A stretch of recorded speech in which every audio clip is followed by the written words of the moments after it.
വീഡിയോയിലേക്ക് സ്വാഗതം. ഞാൻ ഇന്ന് ചെയ്യാൻ പോകുന്ന പനിക്കൂർക്ക ബജിയാണ്. കടലമാവ്, മൈദാമാവ്, അരിപ്പൊടി, ഒരു നുള്ളു ജീരകം, അയമോദകം അത് ഒരു നുള്ളു, മഞ്ഞൾപ്പൊടി ഒരു നുള്ളു, മുളക് പൊടി 1/2 ടീസ്പൂൺ, ഉപ്പ് ആവശ്യത്തിന്. വെള്ളം ഒഴിച്ചൊന്ന് കുഴച്ചെടുക്കാം.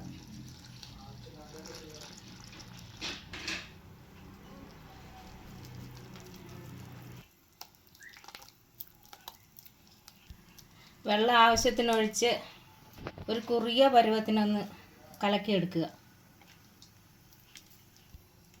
ഈ ഒരു പാകത്തിന് കലക്കിയെടുക്കുക. എണ്ണ ചൂടാൻ വെച്ചിട്ടുണ്ട്. ഓരോന്ന് ഇതിൽ മുക്കി പൊരിച്ചെടുക്കാം.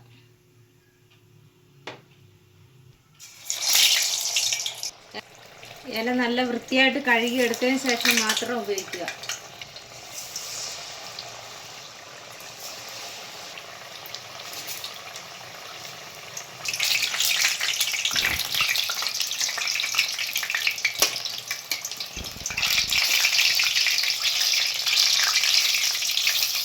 അനുസരിച്ച് കോരി മാറ്റി കൊടുക്കുക.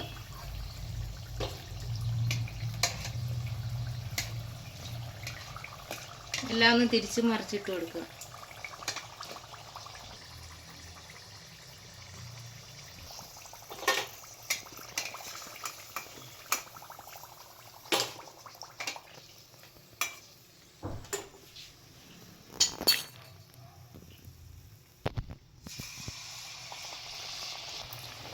എല്ലാം ഇതുപോലെ ഉണ്ടാക്കിയിട്ട് കാണാം. എൻ്റെ വീഡിയോ ഇഷ്ടമെങ്കിൽ ലൈക്ക് ചെയ്യുക, ഷെയർ ചെയ്യുക, സബ്സ്ക്രൈബ് ചെയ്യുക. Thank you for watching.